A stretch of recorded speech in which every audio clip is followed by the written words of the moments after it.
Welcome to another adventure and back to the channel. In this episode, we're exploring the Giant Logs Trail and the Crystal Forest Trail, two of the most iconic short hikes in the Petrified Forest National Park in Arizona. Located just behind the Rainbow Forest Museum, these easy loop trails are a stunning introduction to the ancient wonders of petrified wood.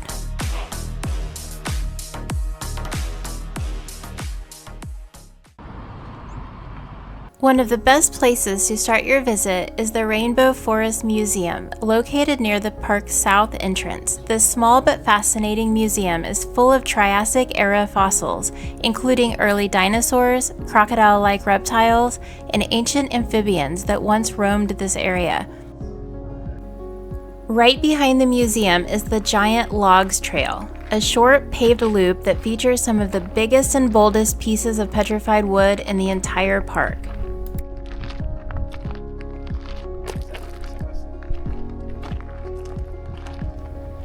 The trail itself is only 0.4 miles long and rated easy, though there's a short set of stairs.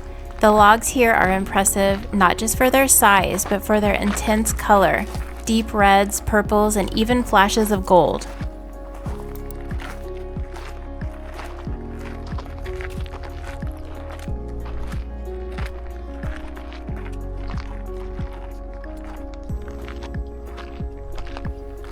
Over 200 million years ago, this land was part of a lush subtropical forest.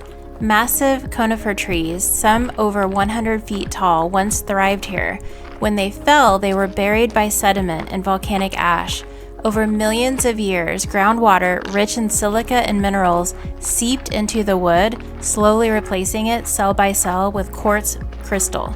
And what you see today isn't just rock, it's fossilized trees that have turned to stone.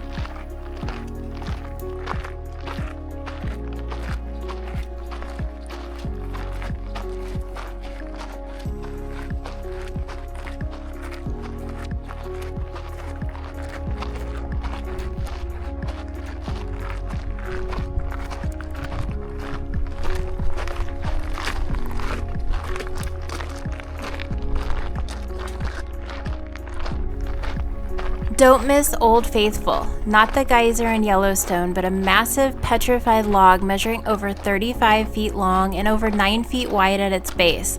It's one of the largest in the park and has become kind of an unofficial mascot for the Giant Logs Trail.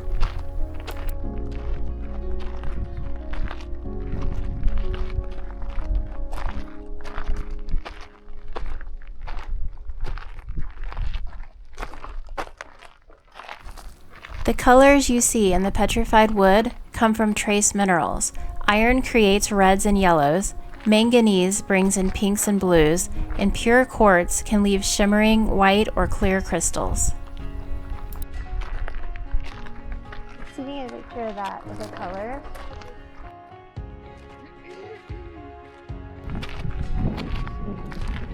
Petrified Forest National Park sits about halfway between Flagstaff and the New Mexico border, right off of Interstate 40. It's a perfect stop for any Southwest road trip, especially if you're heading to places like the Grand Canyon, Albuquerque, or Route 66.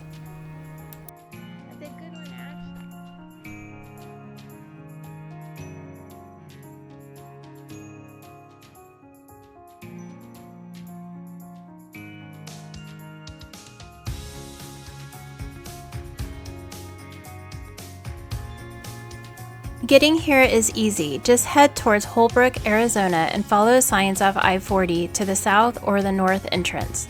The park road stretches 28 miles and connects both entrances, allowing you to drive through the entire park in a day. Entry costs are currently $25 per vehicle for a 7-day pass, or it's free with the America the Beautiful annual pass. The park is open year-round from 8 a.m. to 5 p.m. with longer hours in the summer. The best time to visit is fall or spring. When temperatures are mild, the skies are clear, and the lighting brings out the best in the petrified wood. Summer can be extremely hot and dry, so pack plenty of water, sun protection, and snacks.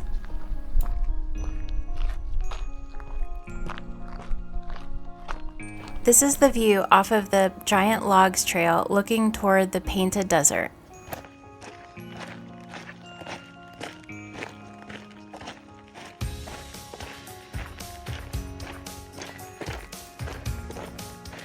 This is a cool rock formation that we saw on the short drive to the Crystal Forest Trail. Just a few minutes drive north is the Crystal Forest Trail, another easy loop about 3/4 of a mile long that gives you a more immersive feel of how scattered and abundant the petrified logs are across the landscape. This area gets its name from the abundance of quartz crystals embedded in the wood. In the right lighting, they shimmer like diamonds. Some logs have bands of translucent white and even clear crystal formations. It's a photographer's dream, especially at the golden hour.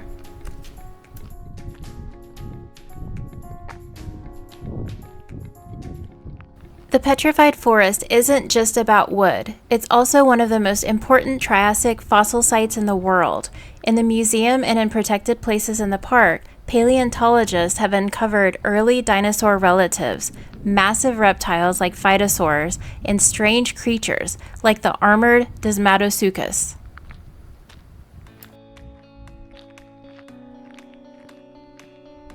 It's hard to imagine, but this dry desert was once a swampy forest filled with rivers, giant ferns, and bizarre reptiles. Walking these trails is like stepping back into time.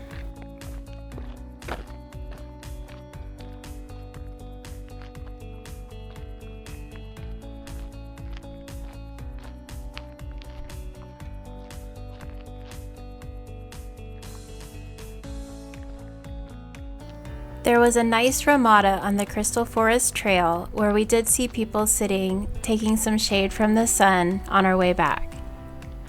Remember that most of this trail is fully exposed to the sun. Make sure to bring plenty of water, sunscreen, and a hat, especially in the warmer months. This explains what happened to the trees. Petrification. This is petrific questions. I like iron oxide. Yep, those are what got pulled in. Iron, manganese, quartz.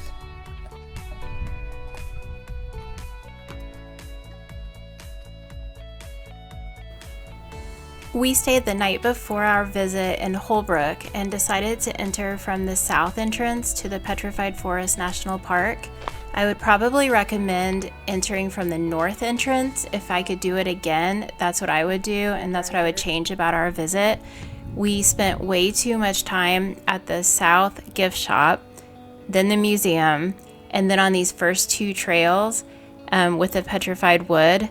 The kids honestly were bored after we were done with the Crystal Forest Trail, and they didn't really want to explore anymore. We ended up missing the Painted Desert Blue Mesa Trail, which I do regret, and the Painted Desert Trail. We also didn't get to go out on that one. And we did stop at each stop, and I got out, went by myself part of the time. I took pictures, I explored a little bit, but I think it would have been better if we came from the north entrance and did some of those cool trails first, and we ended with the petrified wood, went a little bit quicker through that part. The giant log trail was great. I wouldn't skip it, but I would do the Crystal Forest and the giant log trails last and just do them quickly to check out the colorful wood, and definitely Old Faithful. The good thing about starting around 8 a.m. on the south side was that we ended up at the little cafe at the north entrance gift shop right about 1 p.m. for lunch. I had planned about 3 to 4 hours to spend in the park, which I thought was generous, but we quickly ran out of time. We pretty much had to rush everything after the Crystal Forest Trail. It wasn't the most exciting national park we've ever been to, but look at these gorgeous pieces of petrified wood. I mean, I've never seen this before anywhere, so it was definitely worth it.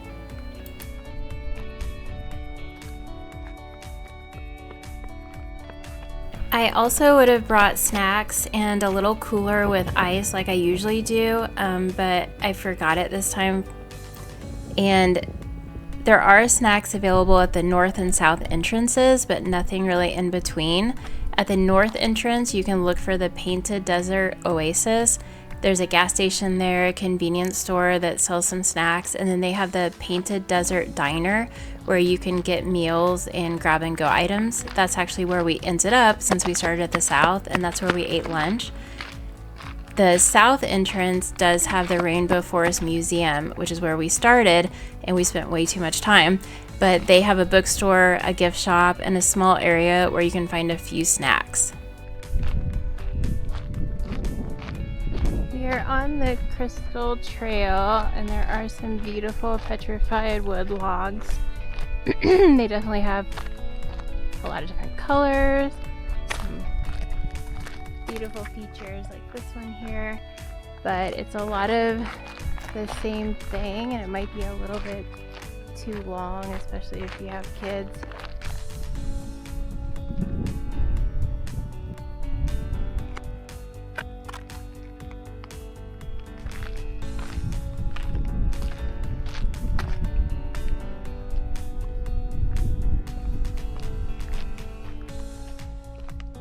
Whether you're a hiker, a geology nerd, a fossil hunter, or just passing through, Petrified Forest National Park is a truly unforgettable experience. It's a landscape frozen in time where trees have become stone and the past is literally lying at your feet.